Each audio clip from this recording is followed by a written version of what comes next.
Mariana, Tranquila, otra. estamos viendo la pantalla, pero... Perfecto. Que por favor, si hay alguna pregunta en el chat o algo así, me interrumpan porque no, soy muy mala para la tecnología, entonces es como de o hago una cosa o hago otra. No te preocupes, te dejamos saber. Vale, bueno, me gustaría empezar reconociendo que Sicanda inicia en 2009 trabajando con 5 áreas de trabajo y en las cuales se inscribe una área que nosotras llamamos Juventudes Visibles, en la cual están todos los proyectos dirigidos hacia niñez, adolescencias y juventudes. Entre ellos están como la población en general y también hay grupos específicos de participación y por otro lado está este proyecto de prevención de violencia sexual como algo específico dentro de todos los proyectos. Entonces, nosotras trabajamos en una zona que se encuentra a 50 minutos de la ciudad de Oaxaca y en esta zona se encuentra el basurero más grande del estado, el cual recibe 1,700 toneladas de basura al día y alrededor de este basurero viven alrededor de 15,000 personas, el 45% de la población de todo el municipio. Sin embargo, en esta zona no hay atención por parte del gobierno, no hay servicios básicos, no hay acceso a centros de salud, agua potable, drenaje, o es más, el basurero no tiene un sistema de gestión de residuos en el cual se puedan como aprovechar ciertos elementos orgánicos para hacer compostaje o para hacer que los lixiviados no sean contaminantes para el subsuelo. También cabe resaltar que en esta zona hay un manantial de agua subterráneo y el cual está contaminado ya por el basurero que se encuentra ahí. Entonces las personas tienen que pagar desde el derecho al acceso al agua hasta todo, de manera individual, por familias, y también recalcando que las familias se dedican a la separación de residuos dentro del basurero. Entonces también esto incrementa como los riesgos tanto de salud como otro tipo de riesgos que devienen de la problemática de no tener una organización tanto del trabajo dentro del basurero como de la población. Ahora, la población que habita alrededor del basurero son familias migrantes de las 8 regiones socioculturales que conforman el estado, entonces son familias que hablan sus propias lenguas, tienen sus propias costumbres y esto hace más difícil que haya una construcción como de elementos que puedan haber cohesión social o que fortalezcan el sentido de comunidad y que desde ahí puedan haber como estrategias de cuidado mutuo o de cuidado colectivo.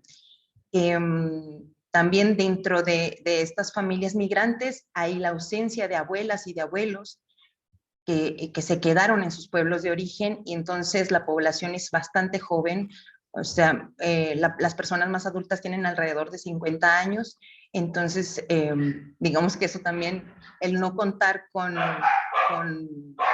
abuelas o con abuelos o con estos mecanismos comunitarios, pues también digamos que reafirman o subrayan los riesgos. Ay, disculpen, es que tengo perros.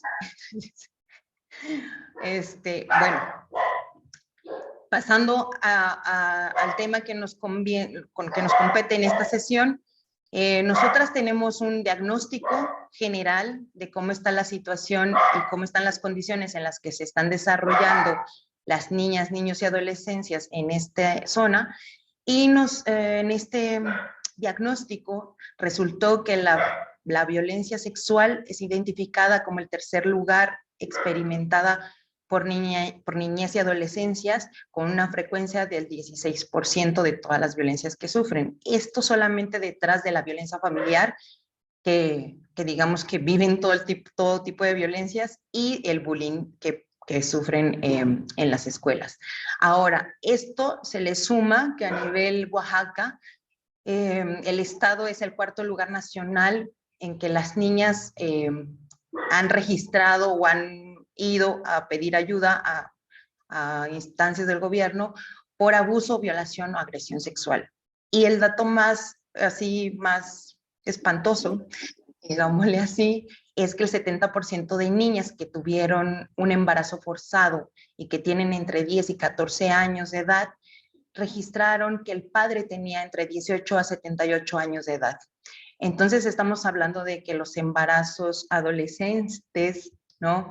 Y las políticas públicas que hay en torno a esto no están mirando la violencia sexual dentro de los embarazos adolescentes, ¿no? Sino que se responsabiliza a la familia y sobre todo se responsabiliza a las niñas de esta situación. Entonces, nosotras a partir de eso hicimos una estructura de proyecto para poder hacer prevención de violencia sexual, considerando que como organización no tenemos la capacidad para dar atención, sino solamente podemos colaborar o contribuir con algunas estrategias de prevención. Entonces, nosotras temáticamente abordamos autonomía corporal, derechos, equidad de género, todo tipo de violencias, específicamente la sexual, participación y colaboración. Estos son como los ejes temáticos que nosotras abordamos en este programa y están dirigidos tanto a juventudes generales, escolarizadas y no escolarizadas, como al grupo que está, digamos, formándose de manera más específica con Sicanda, también a la niñez y a la adultez. Entonces, estos temas se abordan de manera diferenciada, tanto por edad como por sexo, y al final de cada ciclo de formación se hacen sesiones intergeneracionales en las cuales dialogamos y reflexionamos a través de ejercicios lúdicos estos temas, pero ya de manera con términos más empáticos o más comunes en las que nos podamos entender todas.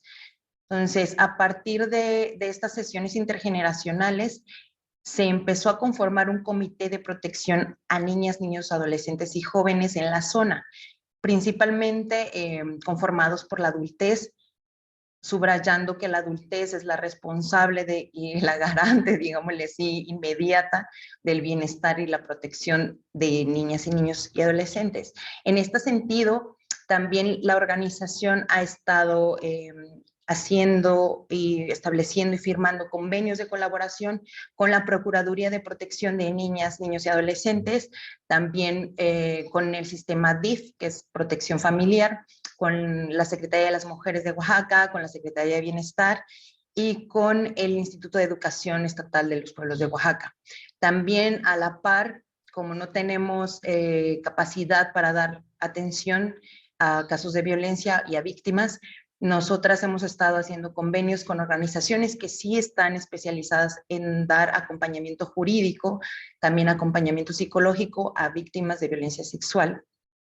Y por último, tenemos aliadas locales, específicamente mujeres, porque los hombres todavía no se han querido sumar, y escuelas, que ahí es muy importante, el profesorado ha sido un actor clave también para sobre todo para la identificación de víctimas. Y por último, la Iglesia Católica. En esta zona hay varias religiones, pero la Iglesia Católica actualmente ha sido la primera que ha estado como interesada en también contribuir a esta problemática, porque mira también los problemas que existen dentro de su comunidad religiosa. Entonces, en ese sentido, me gustaría solo poner en la mesa 3 aspectos, que va a ser la participación activa, las metodologías que nosotras estamos utilizando para trabajar directamente con niñez, adolescencias y juventudes, y por último, algunos hallazgos que hemos tenido. Entonces, voy a empezar con participación activa, y en la participación activa, nosotras cada ciclo hacemos una actualización del diagnóstico que ya hicimos, pero específicamente identificando riesgos, espacios de riesgos, personas de riesgo y a la par factores de protección, ¿no? Personas que puedan ayudar, aliadas, espacios donde se sientan más seguras. Y también hacemos plenarias en las cuales las la chaviza, o sea, la niñez y las adolescencias, están presentando sus propuestas, sus propias propuestas para actuar y para implementar los temas que ya revisamos, ahora cómo los llevamos a la práctica. Entonces, en este sentido, la chaviza ha propuesto facilitar sesiones de los temas que ellas consideran como importantes y también como urgentes, que otras compañeras también los sepan y conozcan, y también un acompañamiento de chaviza que ya tiene como un tiempo en estos procesos a la chaviza de nuevo ingreso. Esto porque el tema es bastante tabú todavía y da mucha vergüenza hablar sobre el cuerpo propio. Entonces la chaviza ha decidido que acompañando a sus compañeras de nuevo ingreso, esto se va como relajando y también se va motivando a poder participar de manera más activa. Entonces, todas las propuestas están dirigidas para otras. No hay propuestas todavía que sean para retroalimentarse o para fortalecerse ellas mismas. Ahorita están pensando en las otras compañeras, como preocupadas en las otras. Y ahí me voy a enfocar nada más en dos de las propuestas, que es en la elaboración de materiales y el Comité Intergeneracional de Protección. En este sentido, el comité que había sido iniciado por adultez ahora tiene la participación también de adolescencias. Niñez todavía no, porque no queremos todavía responsabilizarlas todavía más de lo que ya se sienten responsables. Entonces, las adolescencias y las juventudes son las que están conformando este comité, pero ya hablaré después de eso. Pero ahorita me voy a centrar en la elaboración de materiales. Entonces, el proceso de elaboración de materiales, como bien dije al principio, nosotras hacemos sesiones diferenciadas por edades y por sexo. Entonces me voy a enfocar específicamente a mujeres que se autodenominan mujeres, porque tampoco hemos todavía como establecido la confianza para que algunas personas se denominen de otros, se denominem de outras formas, de otros géneros. de outros gêneros. Esperemos que em algum momento a gente consiga, mas o es un proceso que va de lo colaborativo a lo individual. ¿Esto por qué? Porque las chicas tienen un miedo de estar individualizadas, de estar siendo juzgadas como personas, porque todo el tiempo están siendo señaladas como personas, no tanto como colectivo, sino como personas. Entonces, esta evaluación hace que sea más difícil también que ellas se pongan en estrategia individual o que hagan sus propias formas de autocuidado. Siempre se están pensando en cómo las miran las otras personas, en lo que opinan las otras personas. Ahora, también a la par, las juventudes también tienen participación, digamos, colectiva o colaborativa, porque muchas veces son representantes de sus familias, siendo que las familias son trabajadoras. Entonces, siendo trabajadoras, ellas son las que son representantes de sus familias, tanto en el cuidado de sus hermanas como de sus hermanos. ¿Me permiten 2 segundos, por favor?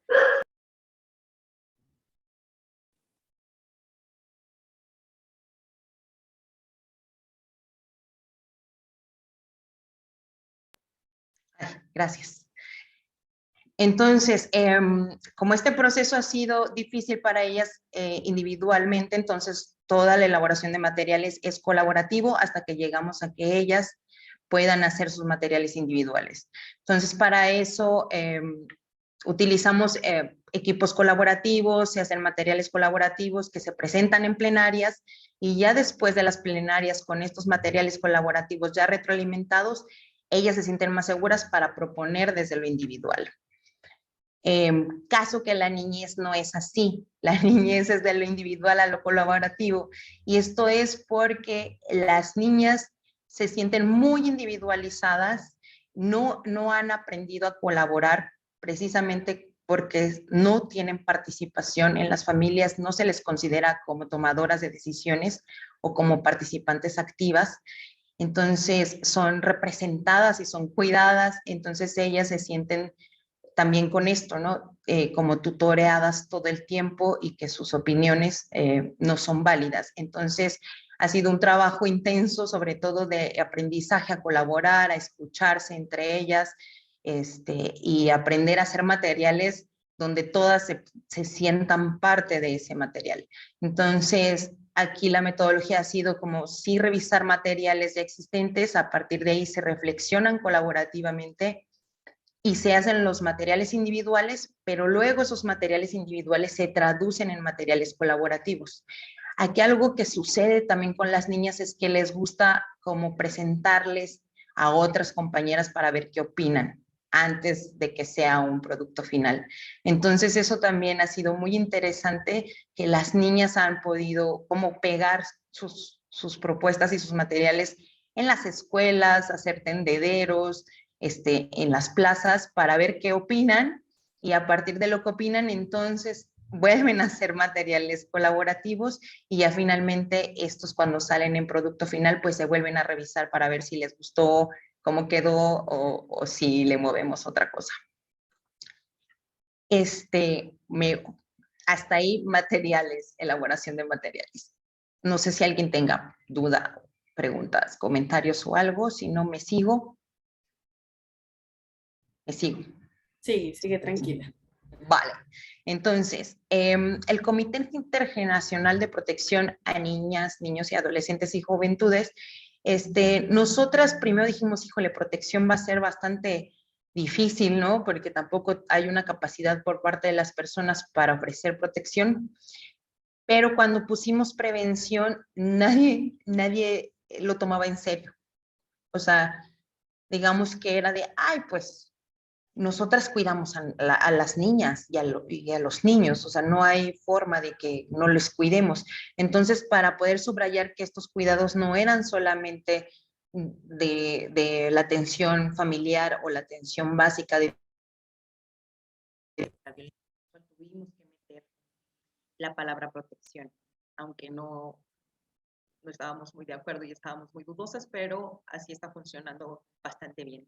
Entonces, bueno, este comité nace de las sesiones intergeneracionales, como dije al inicio, y estas sesiones intergeneracionales primero son con las madres, padres y cuidadores de las participantes. Después se empezó a hacer como un intercambio con otras personas que no son cercanas a su núcleo familiar ni a su núcleo de colonia o de barrio, sino que son otras personas que no han visto en la vida. Y entonces nos dimos cuenta que había una confianza en sí mismas para poder platicar o poder conversar y dialogar.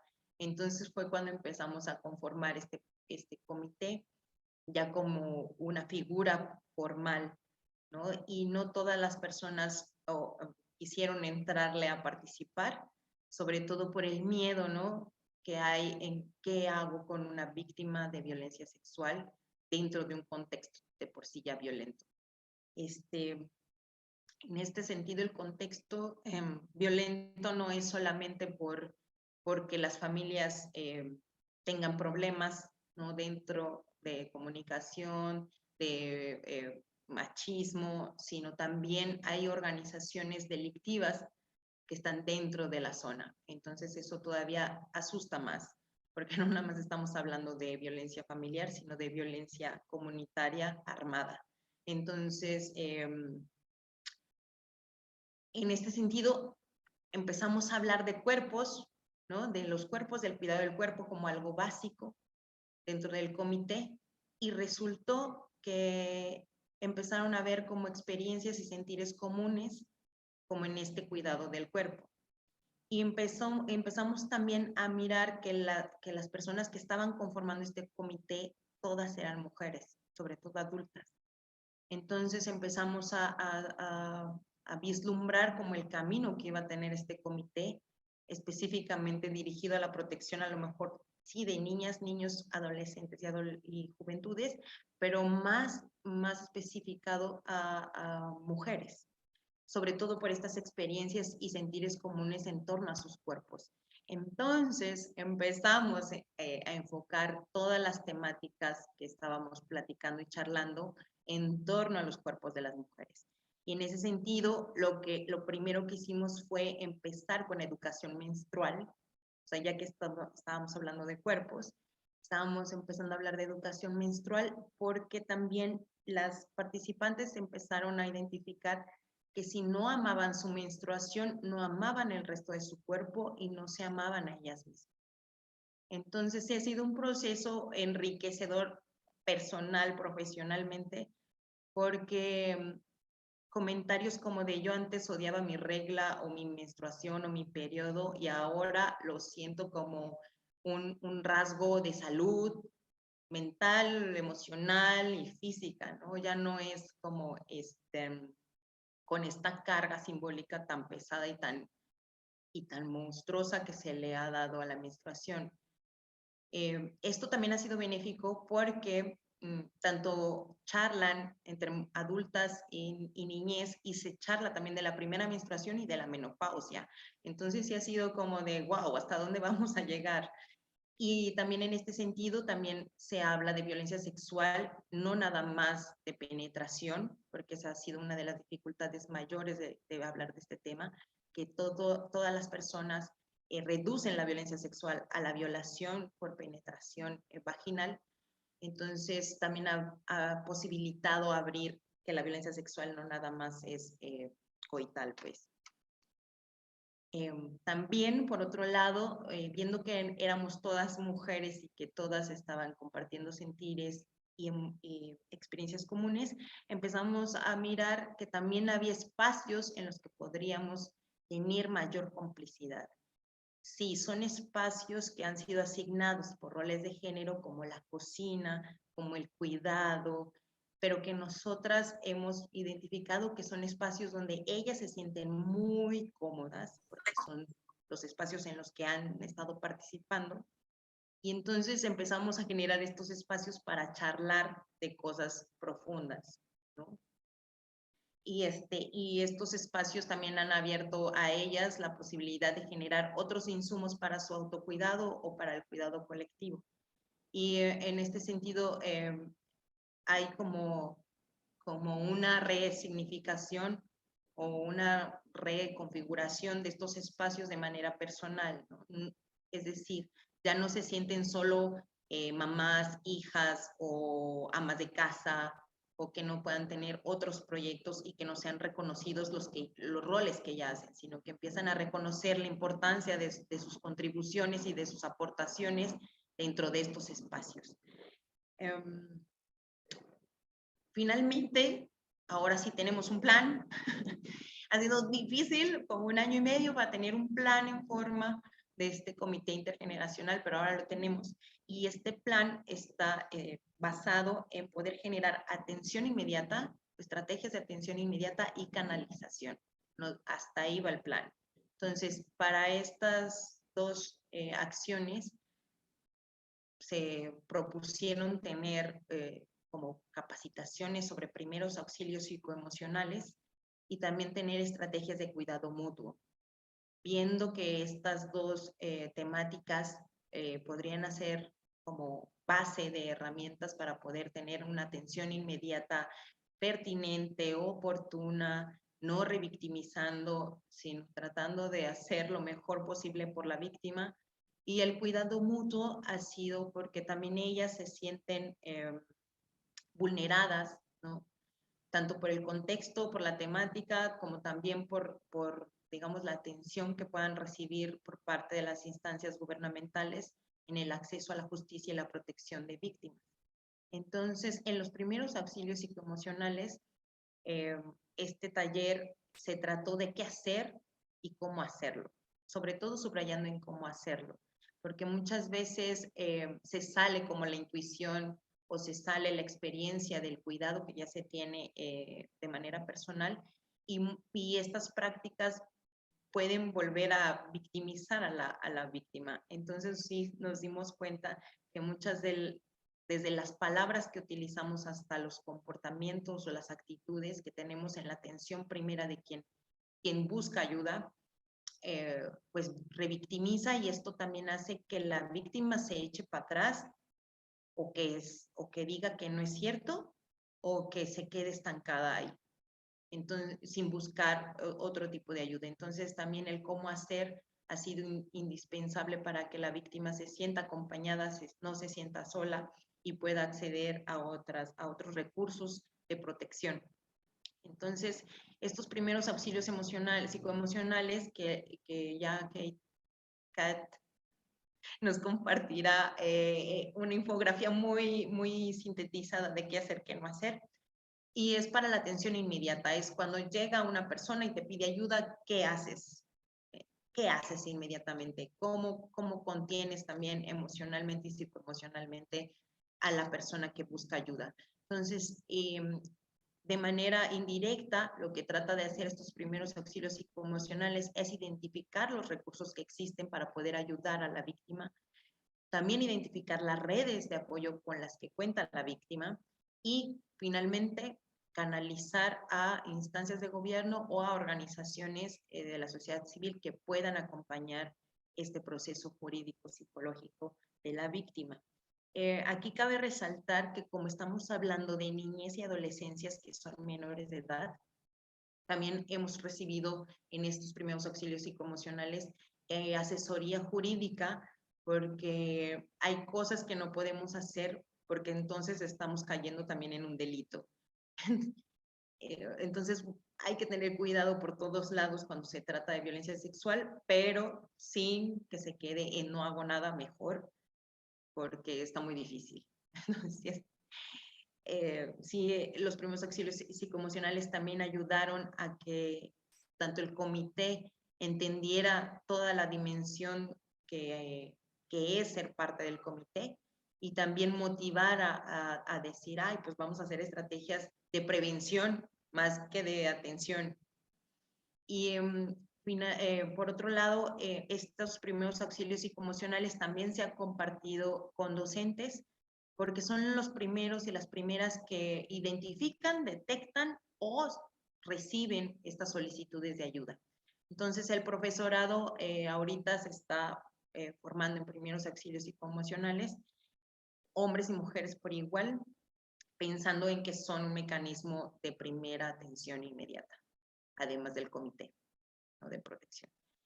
Y en cuanto a cuidado mutuo, lo que se ha priorizado es poder conformar una red local a partir de que cada persona que integra este comité tiene sus propias redes personales. Entonces, poder sumar esas redes personales a este comité y a ampliar las redes a nivel territorial. También identificando otras actoras clave que no están participando en este comité, pero que son aliadas, ¿no?, de las personas que integran este comité, para que a nivel de territorio pueda haber por lo menos una persona a quien acudir por colonia, por lo menos una persona, eso es a lo que le estamos apostando. También para poder tener atención a estos espacios territoriales de riesgo, o sea, hacer actividades y tequios para que estos espacios de riesgo minimicen los riesgos, o sea, poniendo luz o haciendo rondines, haciendo rutas, como este tipo de prácticas que se les han ocurrido al comité. También finalmente para que no se sientan como en la actuación y la responsabilidad individual, ¿no?, como integrantes del comité, sino que siempre va a ser una actuación colectiva con respaldo tanto de nuestra parte como organización como de las otras instancias gubernamentales con las que tenemos convenio como SICANDA. ¿Dudas, preguntas, comentarios o me sigo? Me sigo. Sí, dale, sigue. Va. Entonces, en las metodologías para trabajar el tema de prevención de violencia sexual con niñez y con adolescencias, tenemos también una diferenciación en metodologías para trabajar por edades y por sexo. Y en este sentido, las metodologías que hemos estado usando con niñez han sido, primero, digamos que programadas desde nuestra anhelo, nuestra visión de cómo atender las necesidades, pero después se han ido acomodando, reajustando, transformando por las dinámicas de los grupos, sobre todo por eso. Cada grupo es diferente, las personas hacen las dinámicas y el carácter de los grupos, entonces hemos ido como fluyendo también con ellas. Y en este sentido, Las niñas, sobre todo, les gusta mucho que los cuentos sean leídos o que sean representados. No les gusta dramatizarlos ellas. Primero tienen que ser leídos o presentados, y luego se hacen equipos colaborativos y plenarias para después pasar a hacer materiales propios, traducciones, interpretaciones de ese cuento, de las reflexiones en materiales impresos. Y finalmente, las estrategias tienen que ser escritas, es decir, todas las plenarias nosotras las usamos para 3 cosas. Las plenarias las usamos para construir herramientas de prevención de manera colaborativa y pensando en la protección colectiva, para desmitificar la actuación en casos de riesgo o de violencia, es decir, las niñas tienen mucha información donde se minimiza pues las violencias, entonces ellas tienen sus propias estrategias, pero muy alejadas al contexto. Es decir, por ejemplo, las niñas piensan en llamar a la policía, y en el contexto suyo no existe la presencia de policía, ¿no? No tienen dinero para hablar a la policía, no tienen teléfono para hablar a la policía. Entonces sí es como desmitificar estas actuaciones que muchas veces no están contextualizadas, sino que las reciben de otros medios que sí existen, pues, pero no en su contexto. Entonces, y finalmente también las plenarias nos sirven para poder retroalimentar, conocer y reconocer pues los sentires y los pensares de cada participante. Y en este sentido ha sido muy nutritivo, porque ahí es donde empiezan a compartir las emociones y se dan cuenta también ellas el poder que tiene reconocer sus propias emociones, tanto como una estrategia de prevención, como tanto para una estrategia de actuación. Es decir, también hemos estado reflexionando de cuando ya pasa por la razón o pasa por la reflexión, se minimiza, se justifican todas las violencias, se argumentan, porque entonces ya entran las narrativas que se aprenden, ¿no? Durante toda la vida desde diferentes espacios.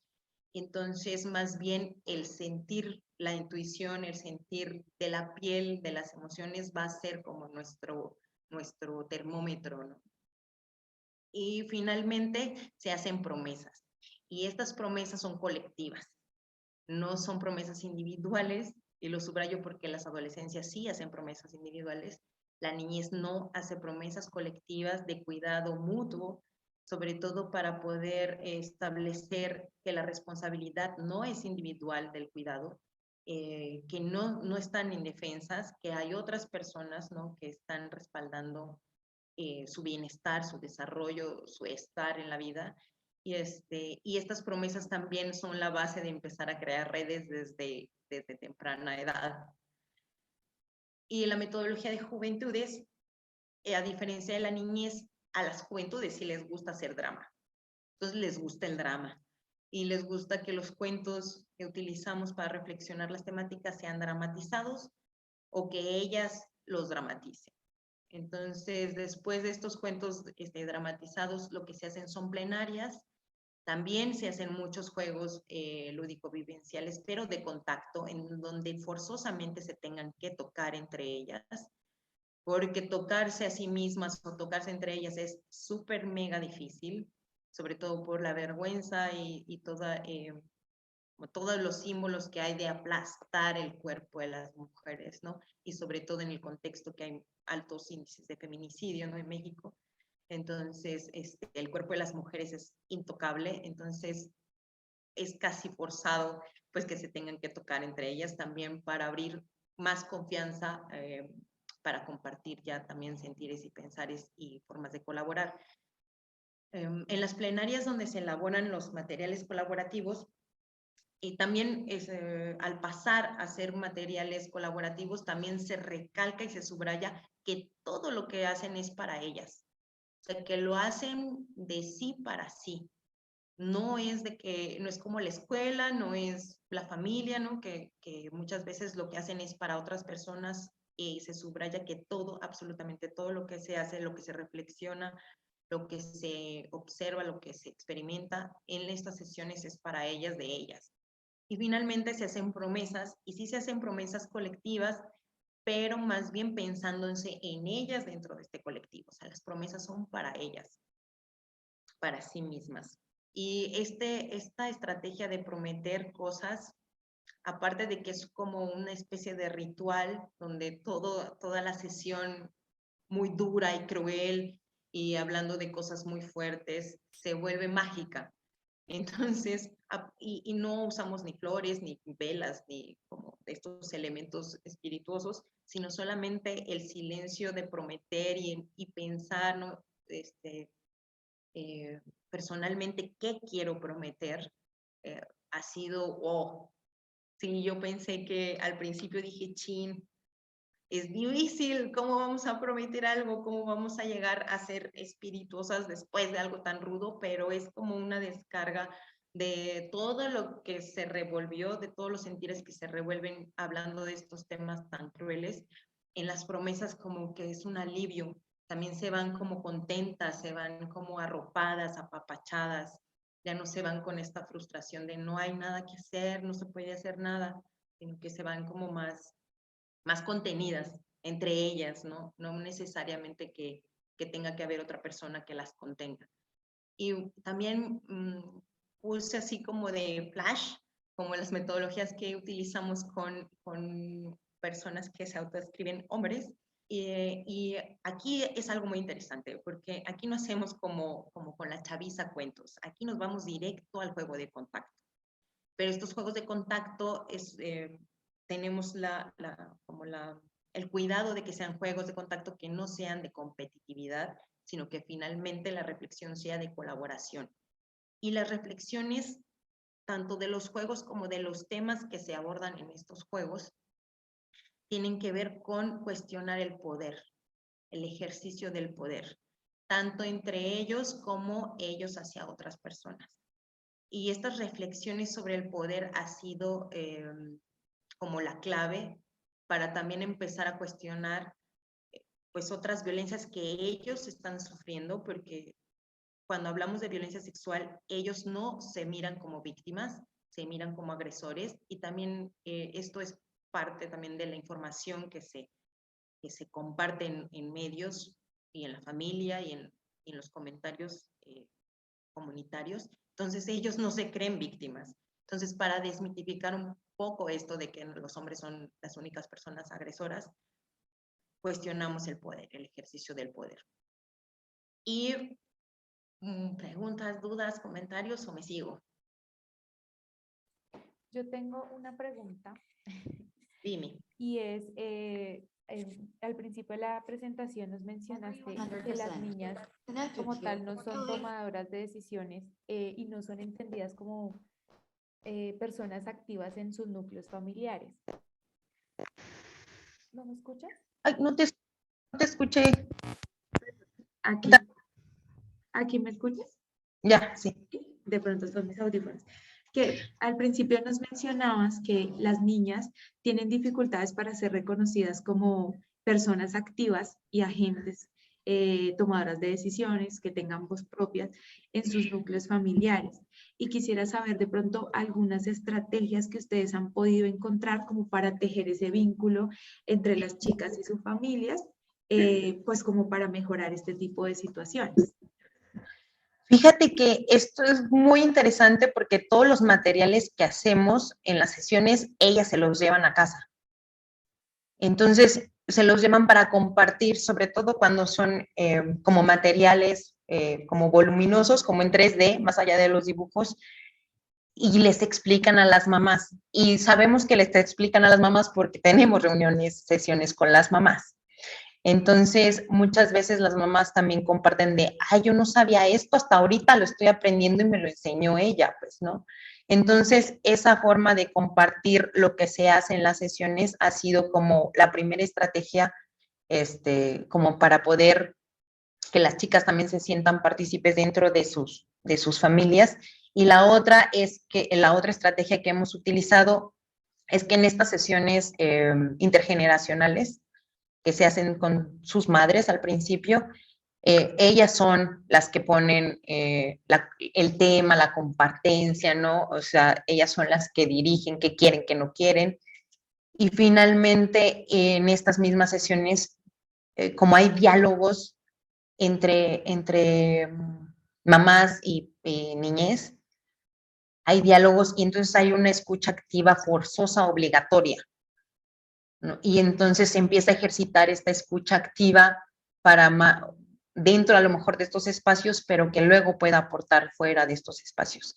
Entonces, estos diálogos que los hacemos en las sesiones intergeneracionales, sí están como pensados en de, tienen que haber una escucha, pues si no hay una escucha no puede haber tampoco una participación en la toma de decisiones. O sea, el primer paso es escucharlas. Entonces, estos ejercicios intergeneracionales nos han ayudado para esto. Y la otra que te mencionaba antes de los productos de las sesiones que se los llevan y los comparten, a veces les da mucha vergüenza porque hemos hecho vulvas, ¿no?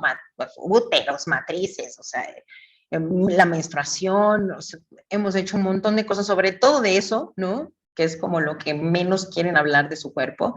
Y cuando lo llevan así hasta públicamente es así como de, tengo que hablar porque todo el mundo te pregunta, entonces hay que tener forma de explicar lo que está pasando, ¿no? O lo que estoy haciendo. Y, y esas son, han sido las estrategias por ahora, ¿no? Estamos pensando como un inicio. Gracias. Y también quería preguntarte, y para darle la palabra a Pilar, mencionabas que las chicas también proponen las actividades y cómo quieren ir en el desarrollo del programa. Esto quizás les ha pasado también desde los comités en los que participan las familias.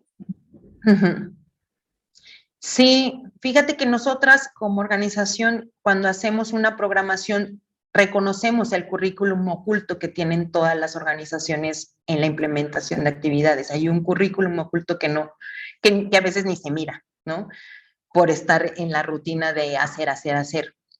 Entonces, dentro de este currículum oculto ha sucedido que las participantes sí lo ven, ¿no? Entonces, por eso cuando empiezan a proponer cosas, pues, o sea, nos llaman la atención porque también las reconocemos, ¿no? Que son parte del currículum oculto y que pues la tenemos que seguir, porque el tema que estamos poniendo en la mesa abre esa ventana, ¿no? Abre esa puerta para seguir por ese camino. Entonces, cuando proponemos algo, tenemos que estar en la expectativa de que va a haber otras formas, otros caminos desde ese tema.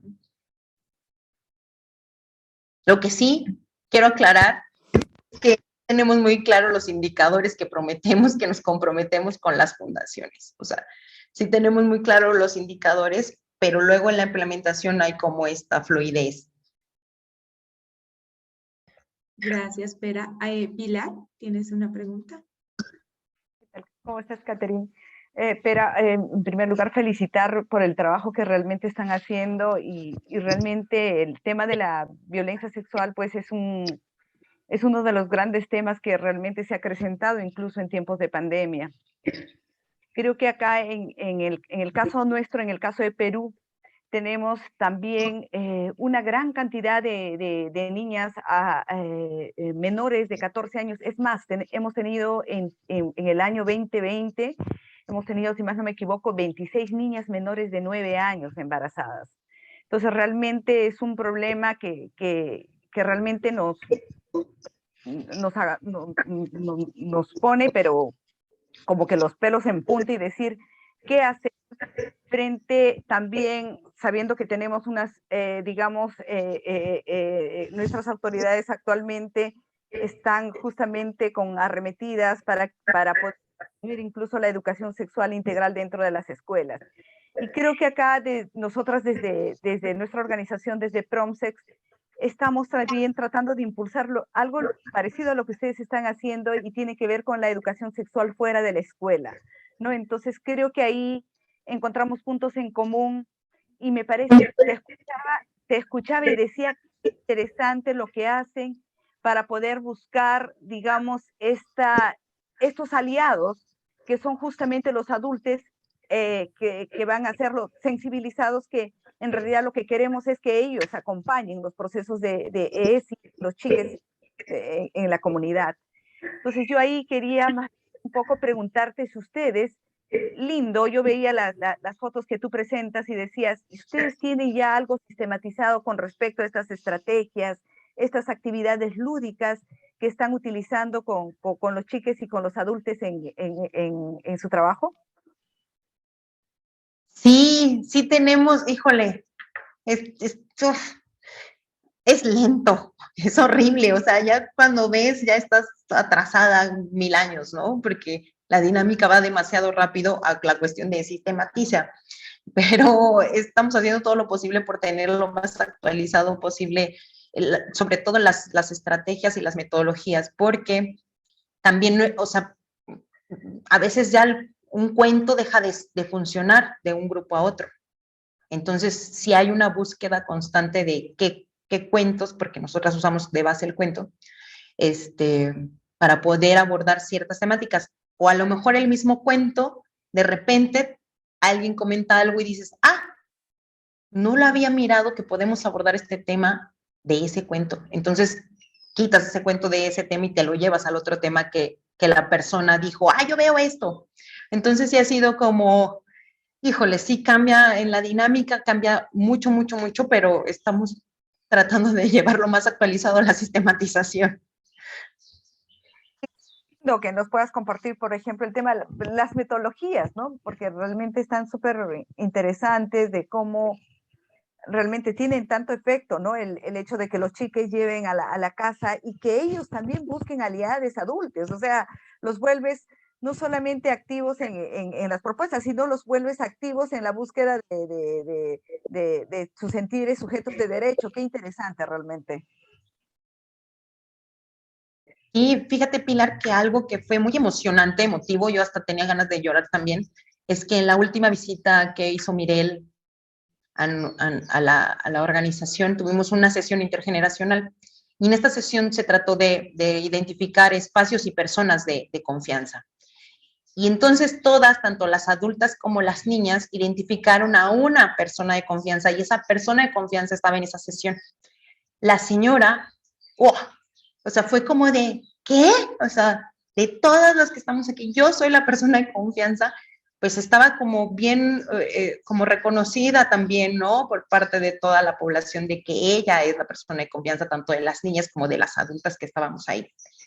Y y eso como tú dices, o sea, hay otras personas de confianza que a lo mejor no se reconocen como tal, pero hay que nombrarlas, ¿no? O sea, sí. Ahí justamente quería también otra cosa que se me ocurría era el hecho de que en el caso, por ejemplo, nuestro, en el caso de Perú, tú sabes que casi más del 80% de los casos de violación sexual ocurren en el entorno familiar. Uh-huh. La gente cercana de los chicos que pueden ser padrastros, padres, hermanos, en fin, tíos, etc.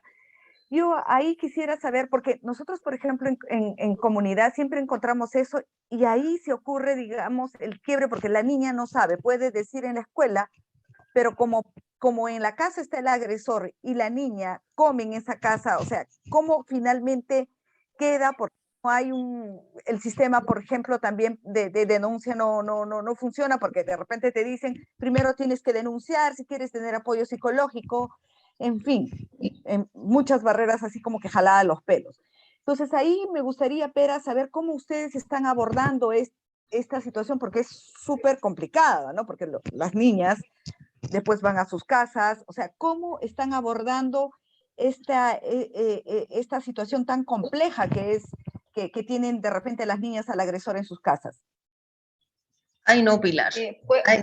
¿Puedo agregar una otra duda al comentario de Pilar? Porque es exactamente en la misma línea. Bueno, primero también agradecer porque estoy aprendiendo mucho y son dinámicas y metodologías muy creativas, ¿no? Y me parece un trabajo muy relevante y muy próximo, ¿no? De la identidad, del diálogo, de los sueños de las propias niñas.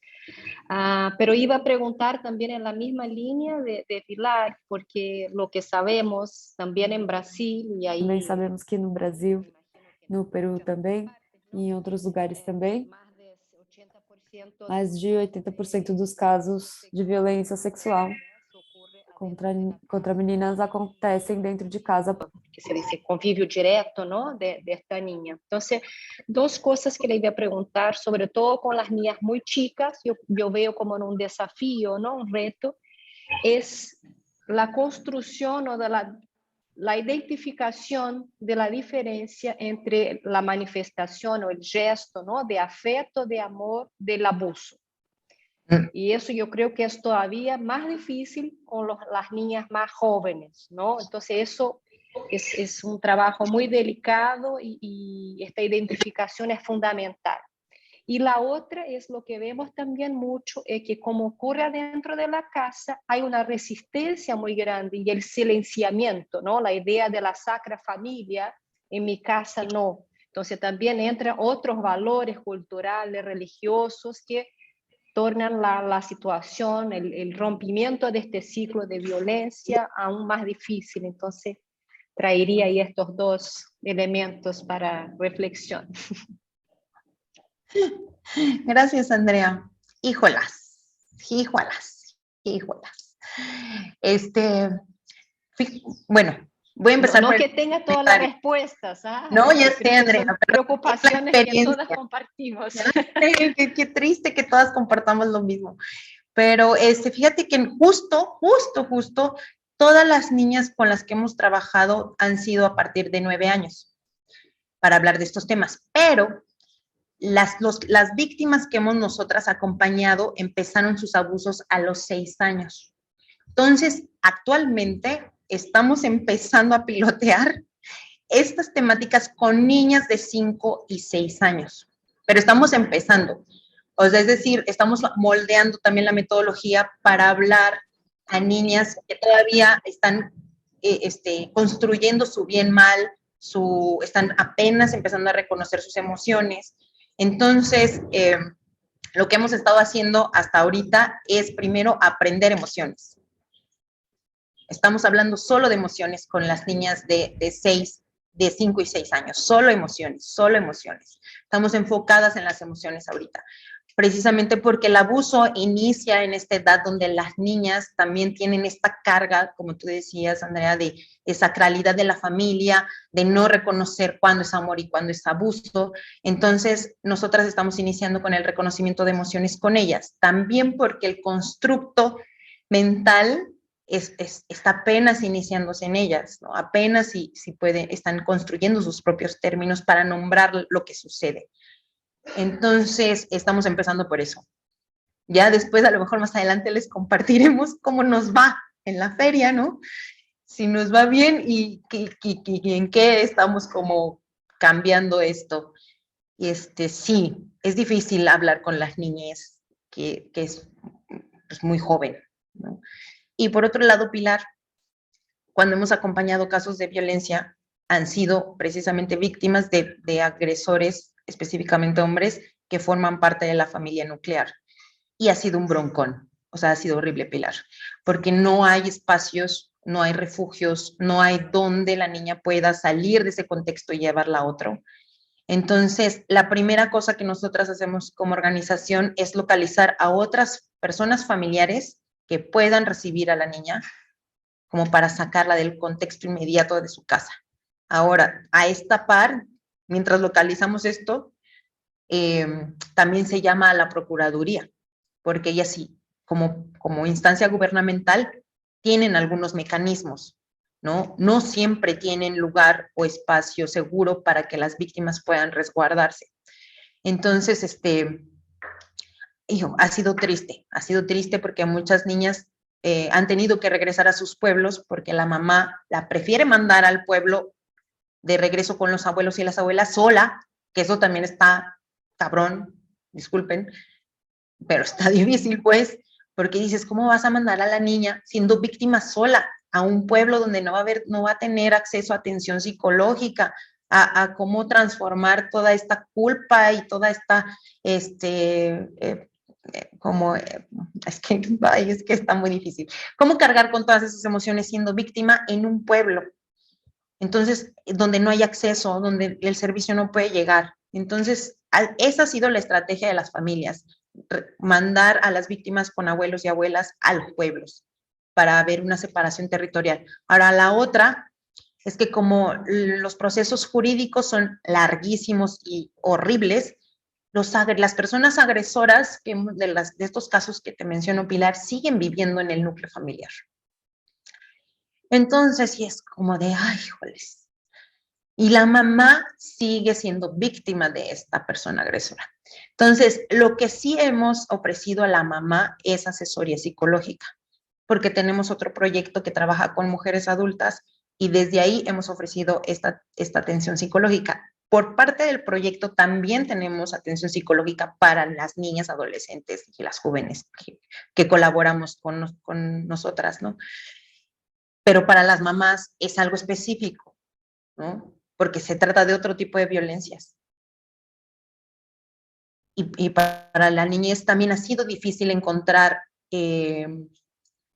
como estas personas que puedan acompañar psicológicamente a niñas y niños, porque aquí en Oaxaca no hay muchas psicólogas o psicólogos dirigidos a niños y a niñas, y menos en atención a violencia sexual, entonces ha sido dificilísimo, pero ya tenemos a 2, y ya estamos muy contentas por eso, pero sí, esa ha sido la estrategia. Y la otra estrategia que no es nuestra, ni de las familias, sino la de la gubernamental, es que una vez iniciado, o sea, desde que van por la chica, digamos que la toman de su hogar y empieza su proceso jurídico, se la llevan a los albergues que tiene el sistema DIF.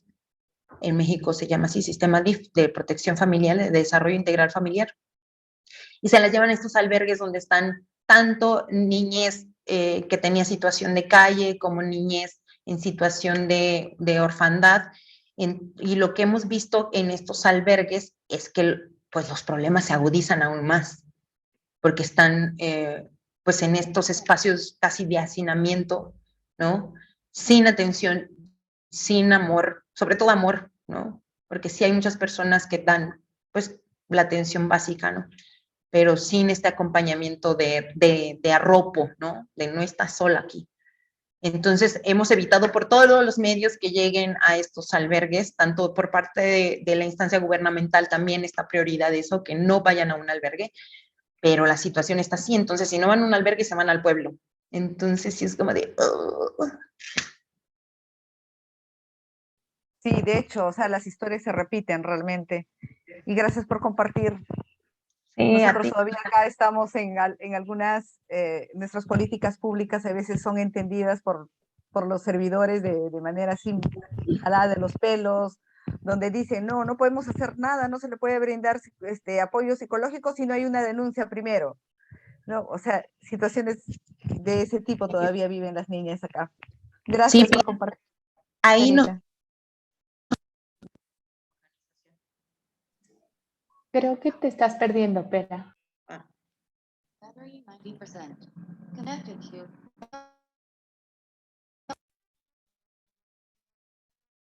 Pera, no te escuchamos. ¿Sí? ¿Me escuchan? Ahora sí. Pilar, ¿qué?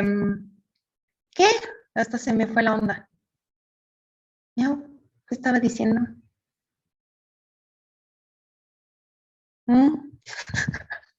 Se me apagó la voz. Estábamos hablando de las autoridades y de las políticas públicas, que realmente a veces, sí. Sí, que a veces te dicen que no hay denuncia, que si no hay denuncia. Sí, en ese sentido nosotras somos las denunciantes casi siempre, como organización. Yo tenía una pregunta en esa vía, Pera, y es cómo se protege el equipo. Porque entiendo que ustedes están en una comunidad pues con unas condiciones bien específicas y hacen todo este ejercicio de canalización, identificación y además de denuncia. Entonces, ustedes quienes están ahí trabajando, ¿cómo hacen para proteger su seguridad? Bueno, aparte de que tenemos una estrategia muy mala de cuidado territorial, porque la verdad es que, pues, si llega alguien con armas, pues, ¿qué haces, no? O sea, no hay forma, pues. Lo que sí tenemos es el respaldo.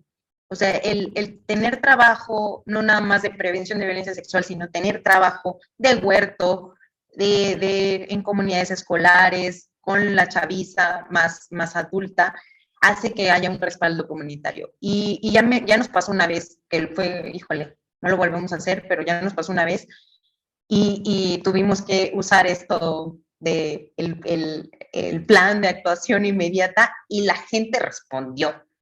Y fue así como de, wow, sí funciona, o sea, el respaldo sí funciona. Y es por el trabajo que ha hecho la organización también en otros proyectos, ¿no? En otras ventanas. Y la otra, que digamos que la religión católica, el respaldo del sacerdote, ¡wow! Ha sido increíble cómo funciona como protección. No para la colaboración, pues, sino como protección. Es decir, te llevas bien con el sacerdote y ustedes tienen actividades en común, ¿no? Hacen alianza, hacen clic. Eso ha sido un respaldo increíble para estar libres a nivel territorial y libres para poder hablar de estos temas. Gracias, Pera. Daniel tenía la mano levantada. Sí, gracias, Pera, por la presentación. No deja de ser paradójico que el aval de la Iglesia Católica implique una protección, ¿no? Pero bueno, en fin. Pera, te quería preguntar algo relativo a lo que te estaba preguntando Kat, ¿eh? Ella les preguntaba por la protección y los cuidados que toman, el resguardo físico. Yo te quería preguntar si el trabajar en temas tan difíciles, tan crudos, ha tenido algún impacto sobre la salud psicológica del personal de Standa, y si hay alguna medida que estén tomando para abordar eso. Gracias, Daniel. Pues sí hay repercusiones, ¿no? Sobre todo emocionales, y que a veces pues te llevan a un límite hasta físico, ¿no? De salud física.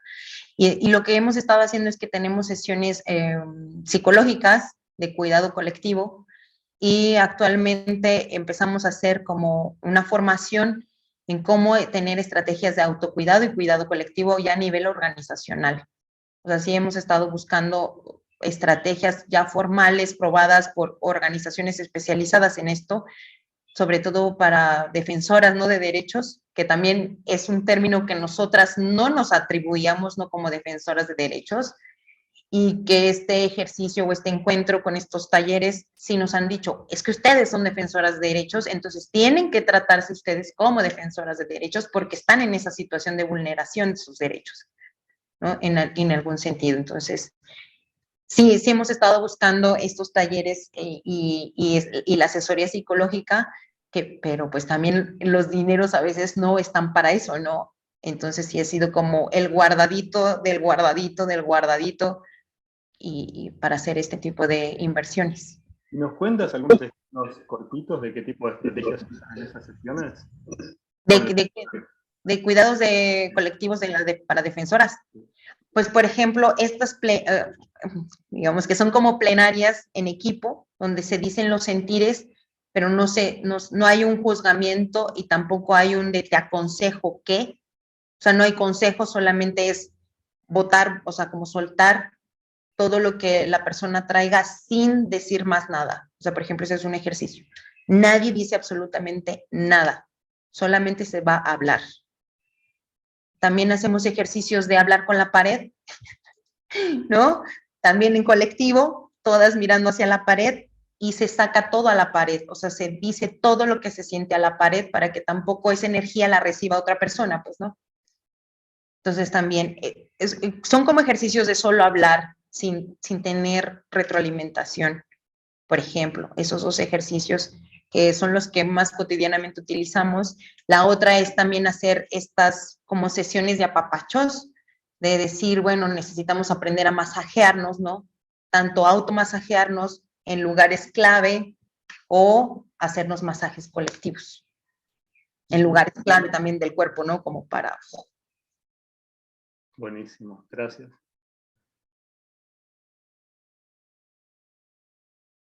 Andrea.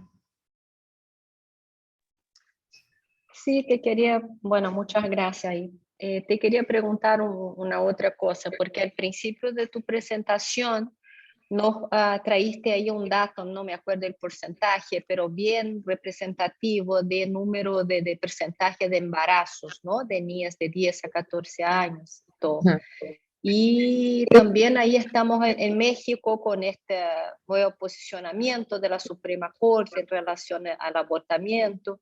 Entonces, quisiera saber un poco cómo es la situación de las niñas que están embarazadas y la discusión de la interrupción del embarazo, ¿no? Tanto a nivel si hubo un impacto para ustedes con este nuevo posicionamiento de la Suprema Corte, que ahí es más el abordaje jurídico de las posibilidades legales, pero también a nivel de tabús y estigmas, ¿no? A nivel de la cultura. Sí, fíjate, Andrea, que en este proyecto, como también revisamos métodos anticonceptivos y métodos de prevención de infecciones de transmisión sexual, entonces nos metemos también en embarazos forzados, ¿no? Y también en pastillas de emergencia, ¿no? Y entramos apenas a la interrupción. Como organización estamos digamos, iniciando como un fortalecimiento para ser acompañantes de interrupción legal del embarazo. Y entonces, digamos que estamos también siendo fortalecidas para poder acceder a medicamentos que no están en Oaxaca como en la compra comercial en cualquier farmacia. Y entonces estamos empezando a hablar de interrupción legal del embarazo, sobre todo con adolescencias, porque lo traen cuando hablamos de métodos anticonceptivos y métodos de prevención de infecciones, ellas mismas traen el tema, entonces estamos como abordándolo apenas en el filito, así porque sí es como de, híjolas, para que tampoco estén, o sea, para evitar rumores, malos entendidos o cuestiones de otro tipo, sí ha sido como muy lento eso, pero nosotras, te digo, estamos fortaleciéndonos para ser acompañantes. Ah, por cierto, el domingo tenemos una feria sobre promoción del aborto legal en Oaxaca. Espera, ¿y cómo le entran estos temas y cómo reciben el respaldo de la escuela, de padres y madres? Son temas bien difíciles en los cuales, bueno, los perpetradores están en esas comunidades, en muchísimos casos, ¿no? Entonces, ¿cómo hacen políticamente para que esto sea visto como un aporte de valor y no como una amenaza? Porque es la reacción que muchas veces se observa, ¿no? ¿Cómo tejen esas alianzas? Pues fíjate que como nosotras desde el principio presentamos el proyecto, o sea, lo que vamos a hacer se lo presentamos, por ejemplo, al comité de familia de las escuelas y al profesorado. Se los presentamos, así de, esto queremos hacer con sus niñas y niños, ¿quieren o no quieren? Entonces ahí es cuando también las mamás, los papás y el profesorado dice, este tema a lo mejor no, este tema sí, este no. Entonces ahí es cuando se negocian los temas, desde el inicio.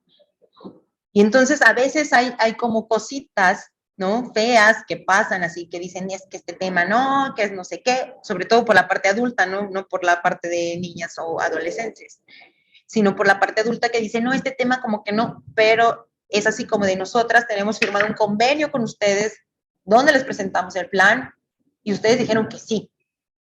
Entonces, a lo mejor lo que podemos hacer es la forma, ¿no? Ustedes pueden venir a ver la forma en que nosotras abordamos estos temas con sus niñas, porque nosotras también es otra regla que tenemos, nunca cerramos la puerta. Cuando tenemos estas sesiones con niñas, aunque sean muy íntimas, siempre tenemos la puerta abierta.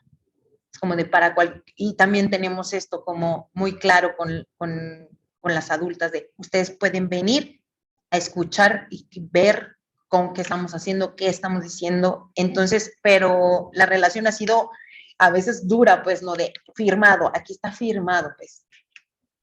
Y ese es el trabajo que hacen PRE, la comunicación, dar a conocer el enfoque del proyecto, involucrar al comité de padres, madres, etc.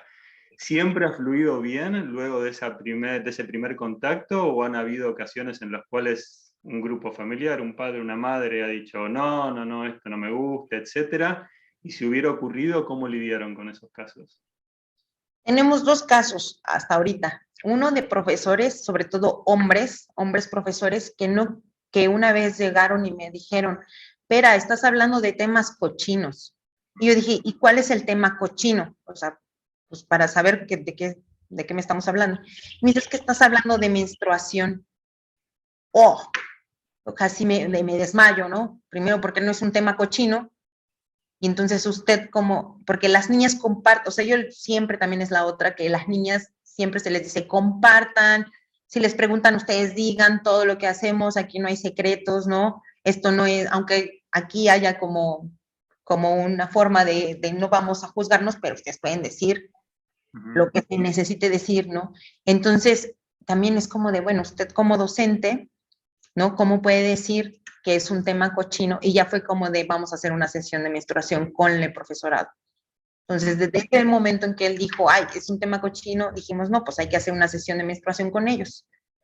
Y entonces también como que se reduce también esa parte de como del no, ¿no? Del como de, bueno, no lo están diciendo como tan mal, ¿no? Pero es demostrado, o sea, tienes que demostrarlo todo el tiempo. O sea, no te crean la primera. Y la otra ha sido una mamá, y nosotras también le hemos, o sea, como, ay, híjoles, que ha sido, a veces hasta chantajeamos. Sí, ha sido como recordarle a la mamá, a usted cuando era joven, le hubiera gustado saber esto, y es como de sí, bueno, ahora es la oportunidad para su hija. Súper útil, gracias, Pera. Gracias, Dani. Está Andrea para un comentario. Sí, apenas ahí, porque realmente es un tema muy duro y con muchos desafíos y mucha resistencia, ¿no? Entonces, apenas para compartir con ustedes que acá en Río de Janeiro, recién lanzamos la semana pasada el Plan Municipal de Enfrentamiento a las Violencias Sexuales contra Niños y Adolescentes. Y ha sido un trabajo muy, muy largo ahí en los últimos años.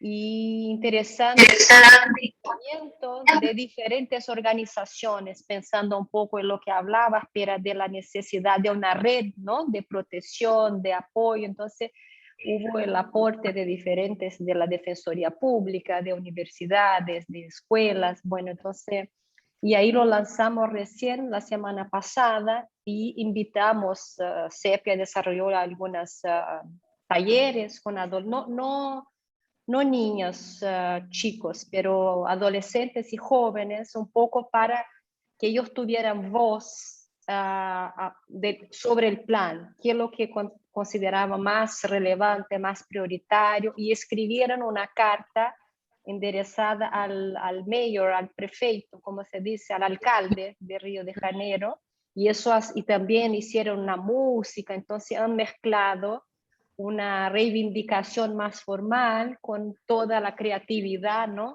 de la juventud, de los adolescentes. Y uno de los elementos que ellos traen como más relevante es la educación. Entonces, el acceso a educación, ¿no? Educación para los derechos humanos, educación integral en salud sexual, bueno, entonces como uno de los elementos más relevantes para la prevención de las violencias sexuales. Así que después lo podemos compartir con ustedes el plan. Estamos muy felices ahí con esta victoria, sobre todo porque el contexto de Río de Janeiro no ha sido muy favorable a nivel político, ¿no? Para traer estos temas. Y hemos hecho escolhas, ¿no? Como preguntó Daniel de las resistencias. Si me preguntas a mí, te diría, no era el plan que yo hubiera escrito, ¿no? Pero es también muy estratégico un poco leer las posibilidades y oportunidades y a dónde podemos avanzar o no. Entonces, consideramos una conquista bien importante y reciente.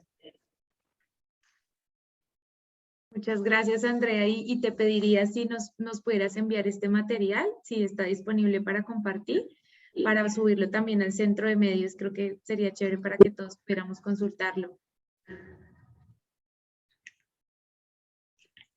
Y ya como para ser muy respetuosas con el tiempo, vamos a leer la pregunta de Sandra, que te pregunta sobre cuál es el aprendizaje más significativo que han obtenido, teniendo en cuenta pues que es un tema complicado de trabajar, invisibilizado y muchas veces también invisibilizado por las familias de las víctimas. Creo que el aprendizaje más significativo, que es el que también ha determinado mucho del camino metodológico y temático, ha sido escuchar pues el interés de las adolescencias, tanto en estos diagnósticos cíclicos, ¿no? del panorama de cómo están, pero también en sus intereses, digamos, de cotidianos, ¿no? O sea, no nada más de hablar de violencia, sino también en sus intereses cotidianos sobre sus proyectos de vida, sobre cómo se ven, ¿no? Cómo se miran, qué quieren, como en esa parte más espirituosa, no nada más la parte dura del tema, sino arropar mucho la parte espiritual de las personas. Eso ha sido como el aprendizaje más así significativo.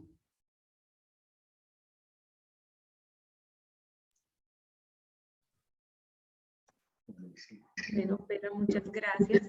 Entonces, pues ahora sí, para hacer el cierre, invitamos a Daniel a tomar la palabra. Súper cortito. Estamos ya promediando y casi cerca del cierre de este ciclo de sesiones de la comunidad de práctica. Ustedes recordarán que iniciamos casi un año atrás y uno de los motivos que alentó e impulsó la creación de este espacio fue generar un lugar de encuentro en el cual todas las organizaciones que forman parte de Empower, como asociados, pudieran intercambiar conocimientos, experiencias, dialogar, conocerse, generar un sentido de pertenencia, saberse acompañados entre pares y demás. Esta es una de las ofertas de valor que ofrecemos desde Empower. Ofrecemos subvenciones para apoyar a los programas que ejecutan y también fortalecer a sus instituciones en diferentes ámbitos. Ofrecemos este espacio, este tipo de espacios, y también asistencia técnica de manera directa a través de expertos regionales, en movilización de recursos, en planeación, monitoreo, evaluación y aprendizaje. Bueno, como estamos ya promediando este primer año, cerrando este primer año, queremos saber si el espacio fue verdaderamente útil o no, si vale la pena repetirlo, si lo repitiéramos, de qué forma, si mantenemos comunidades de prácticas con un foco programático específico, como por ejemplo esta, y tenemos otra segunda que es la de empleo joven, o si vale la pena tener una sola comunidad de práctica que sea multifunción, donde se aborden diferentes temas, que no requiera tanto tiempo de los socios, que sea un lugar de encuentro más, bueno, multitemático, ¿no? Donde pueden participar quienes quieren en las diferentes sesiones. Nada, tenemos que hacer un balance de cómo ha devenido este espacio y de qué es lo que queremos continuar o qué es lo que queremos dejar de lado. Entonces, por ese motivo, las colegas de Tiempo de Juego, Kate y Mari, les van a estar compartiendo una encuesta breve en la cual las vamos a invitar a que vuelquen sus pareceres, y en la próxima sesión de la comunidad de práctica vamos a compartir los resultados para tener un diálogo y definir conjuntamente si seguimos adelante y si siguiéramos, cómo continuamos. Así que una invitación a que por favor la completen, porque de ahí van a salir los insumos para la próxima sesión de la comunidad de práctica. Gracias, Daniel. Y pues una vez más agradecerte, Pera, por traernos como ampliar el campo de reflexiones, metodologías y preguntas sobre el cuerpo, sobre las interpretaciones que se dan en diferentes lugares. Yo creo que tenemos varios puntos de encuentro sobre cómo la agencia, sobre los cuerpos de las chicas, las interpretaciones, pues generan y replican estereotipos y violencias en género, sobre todo la violencia sexual. Entonces creo que es un reto que nos convoca, nos une en este trabajo y que nos invita a movilizarnos cada vez más a conocer estas experiencias, metodologías y aprender en comunidad. Entonces muchísimas gracias por tu espacio. Y pues nada, estaremos compartiendo todo el material disponible de la organización a través del centro de medios que Pera ya amablemente nos envió, y quedamos pues en contacto. Muchísimas gracias a todos y a todas por asistir. Chao, saludos. Bye. Chao, muchas gracias. Chao, gracias. Gracias. Chao, gracias. Muchas gracias. Muchas gracias.